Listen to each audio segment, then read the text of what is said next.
आज की कहानी है जादुई लहंगा। लीला बहुत ही गरीब थी। उसके पति की मौत बहुत पहले ही हो गई थी। वे अपने बच्चों शिवा और मुन्नी के साथ एक छोटी सी झोपड़ी में रहती थी और कपड़े सिलने का काम करती थी। उसे हरदम अपनी सांवली बेटी मुन्नी की शादी की चिंता लगी रहती थी। हे भगवान, अगर मुझे कलूटी संतान ही देनी थी तो मेरे बेटे शिवा को ही काला बनाया होता। मुन्नी को क्यों ही सांवला बना दिया। क्या माँ, तुम भी सुबह सुबह मेरी प्यारी बहन मुन्नी के बारे में अनाप शनाप बोलने लगी। मेरी बहन दुनिया की सबसे सुंदर लड़की है, बिल्कुल अप्सरा जैसी। तू अपनी बहन के प्यार में अंधा हो गया है, समझा शिवा? तुझे अभी दुनियादारी की समझ नहीं है। लड़के भले ही काले हो लेकिन खाते कमाते हो तो उनकी शादी हो जाती है, लेकिन लड़की अगर काली हो तो उसकी शादी करने में नानी याद आ जाती है, समझा? लीला के ऊपर उसके अनेकों रिश्तेदारों का बहुत कर्ज था, इसलिए वे हमेशा लीला के घर आकर अपनी धौंस जमाते रहते थे। एक दिन की बात है। सुनिए भाभी, अभी तक आपने मेरे 50,000 नहीं लौटाए हैं जो आपने भैया की बीमारी के वक्त लिए थे। अगर इस महीने तक आपने मुझे मेरा पैसा नहीं दिया तो मैं उस पर ब्याज वसूलने लगूंगी, कह ही देती हूँ मैं। लीला गिड़गिड़ाते हुए बोली, आप चिंता मत करिए देवरानी जी, इस महीने कैसे भी कर कर मैं आपको पूरा ना सही कुछ ना कुछ पैसे जरूर दे दूंगी। देखती हूँ आपके वे पैसे मुझे कब नसीब होते हैं जो कुछ पैसों की बात कर रही हो।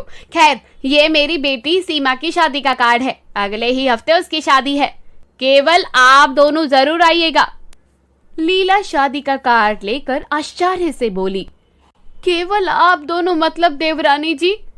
मतलब ये कि केवल आप और शिवा ही मेरी बेटी की शादी में आइएगा, समझी? अपनी उस कलूटी बदसूरत बेटी मुन्नी को मत ले आइएगा, क्योंकि मैं नहीं चाहती कि सीमा के ससुराल वालों के सामने मेरे खानदान की इमेज खराब हो। समझी? शिवा और मुन्नी ये सब सुन लेते हैं। शिवा गुस्से से चीखते हुए गोपी से बोलता है, आपकी हिम्मत कैसे हुई चाची मेरी बहन के बारे में अनाप शनाप बकने की? अनाप शनाप नहीं बक रही हूँ छोटे शहजादे, सच बोल रही हूँ। बल्कि वे क्या है कि सच थोड़ा कड़वा होता है ना, इसलिए लोगों को बुरा लगता है। खैर, अगर तुम भी सीमा की शादी में आना चाहो तो आ सकते हो, वैसे कोई जबरदस्ती नहीं है। शिवा गुस्से में कुछ और बोलता उससे पहले कि मुन्नी और लीला ने उसे पकड़कर शांत कराया। गोपी भी सीमा की शादी का कार्ड देखकर वहां से 9-2-11 हो गई। आपने चाची को मुंह तोड़ जवाब क्यों नहीं दिया माँ? वो मुन्नी के बारे में कैसी अनर्गल बातें कर रही थी। क्या अनर्गल बोल रही थी? सही तो कह रही है। अगर कलूटी मुन्नी वहां गई तो लोग क्या कहेंगे? हमारे खानदान की नाक कट जाएगी। हमारे खानदान में सभी गोरे हैं, मैं भी गोरी हूँ, तू भी गोरा है, बस ये मुन्नी न जाने कैसे काली कलूटी जंगल की बूटी आ गई है। हे भगवान, मुझे क्यों काला बना दिया? तुम्हारे पास तो कई रंग है ना, अनगिनत रंग है ना। क्या गोरे रंग की कमी पड़ गई थी जो मुझे काला बना दिया? मेरे काले रंग के कारण कोई मुझसे प्यार नहीं करता, सभी नफरत करते हैं। मुन्नी रोते हुए अपने कमरे में चली जाती है, जहां उसे अपने बचपन के सुंदर सुंदर डॉल्स मिलते हैं जो उसके बड़े भाई शिवा ने उसे ला कर दिए थे। उसमें से अपनी सबसे पसंदीदा डॉल परी डॉल को वो देख मुन्नी बड़बड़ाने लगती है। तुम कितनी सुंदर हो मेरी प्यारी परी डॉल, काश मैं भी तुम्हारी तरह इतनी सुंदर होती। तभी शिवा मुन्नी के पास आता है। क्या हुआ मेरी प्यारी बहन, तुम किसी सोच में डूबी हुई हो? तुम चिंता मत करो, मैं भी उस घमंडी सीमा की शादी में नहीं जाने वाला। हम दोनों यही घर पर चीनी की रोटी बनाकर खाएंगे। मुन्नी शिवा को परी डॉल दिखाते हुए बोली, ये देखिए भैया, ये परी डॉल कितनी सुंदर है। इसका लहंगा तो इससे भी ज्यादा सुंदर है। अगर मेरे पास भी इतना सुंदर लहंगा होता तो मैं भी कितनी सुंदर लगती ना। क्या तुम इस परी डॉल की तरह लहंगा पहनना चाहती हो मुन्नी? मुन्नी शिवा की ओर उम्मीद भरी नजरों से देखकर बोलता है। क्या आप इतना सुंदर ब्राइडल लहंगा सिल सकते हैं भैया? ये तो एक रेडीमेड परी डॉल है जो आपने मुझे बचपन में ला के दिया था। इसका लहंगा किसी बड़े फैशन डिजाइनर से सिला होगा, क्योंकि इतना सुंदर ब्राइडल लहंगा सिलना आसान काम नहीं है। उसकी चिंता तुम मत करो मुन्नी, तुम्हारे लिए मैं हर असंभव काम को संभव बना सकता हूँ। वैसे भी माँ के साथ रहते रहते मुझे भी थोड़ा बहुत सिलाई का ज्ञान हो गया है। लेकिन सीमा दीदी की शादी को अब केवल 1 हफ्ता बचा है भैया। इतने कम समय में आप इतनी खूबसूरत ब्राइडल लहंगा कहाँ से सिलवाएंगे? मंजिल मिले ना मिले ये तो मुकद्दर की बात है, पर कोशिश करना तो अपने हाथ है। शिवा मुन्नी का नाप लेता है, फैशन डिजाइन की कुछ किताब लेता है और दिन रात उस किताब को पढ़ते हुए परी डॉल जैसा ब्राइडल लहंगा सिलने में जुट जाता है। उधर लीला दिन रात इसी चिंता में खोई रहती है कि गोपी का कर्ज वह कैसे चुकाएगी, और इसी चिंता के कारण वह बीमार हो अस्पताल में भर्ती हो जाती है। अब आपकी तबीयत कैसी है माँ? मैं अब ठीक हूँ बेटे, लेकिन अभी भी मेरे अंदर इतनी शक्ति नहीं आई कि मैं सबके कपड़े सिल सकूं। इसलिए जब तक मैं ठीक ना हो जाऊं तब तक मेरे सभी ग्राहकों के कपड़े तुम सिल देना बेटा, नहीं तो वह सही ग्राहक किसी दूसरे के पास कपड़े सिलवाने लगेंगे। आप चिंता मत करिए माँ, मैं हमारे किसी भी ग्राहक को बिखरने नहीं दूंगा और उन्हें अच्छा से अच्छा कपड़ा सिल कर दूंगा, बिल्कुल आपकी तरह। मुन्नी रोती हुई शिवा से बोलती है, अब आप मेरे लिए ब्राइडल लहंगा सिलने की जिद छोड़ दीजिए भैया, और जैसा माँ ने कहा है हमारे दुकान पर बैठिए, यहाँ अस्पताल में मैं माँ की सेवा करूंगी। ठीक है मुन्नी, तुम अपना और माँ का ख्याल रखना, मैं जाता हूँ। मुन्नी पूरी जी जान से दिन रात अपनी माँ की सेवा करती है, जिससे लीला कुछ ही दिनों में बिल्कुल ठीक हो जाती है। मुन्नी की सेवा भाव को देख लीला और अपनी गलती का एहसास कर लेती है और वे मुन्नी से बोलती है, मुझे माफ कर दे बेटी, मैंने बचपन से ही तुम्हारे काले रंग के कारण तुम्हारे साथ भेदभाव किया।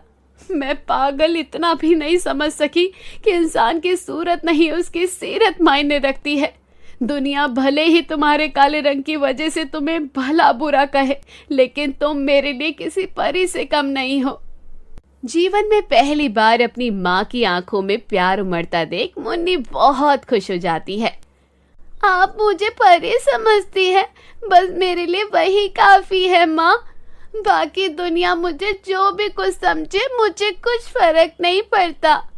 मुन्नी अपनी माँ लीला को अस्पताल से डिस्चार्ज कराकर घर ले आती है, जहाँ शिवा मुन्नी को सेम टू सेम परी डॉल जैसा ब्राइडल लहंगा देते हुए बोलता है, ये लो मुन्नी, मैंने अपना वादा पूरा किया, ये ब्राइडल लहंगा पहन लो। आज हम तीनों सीमा की शादी में चलेंगे, वहाँ जो होगा वो देखा जाएगा।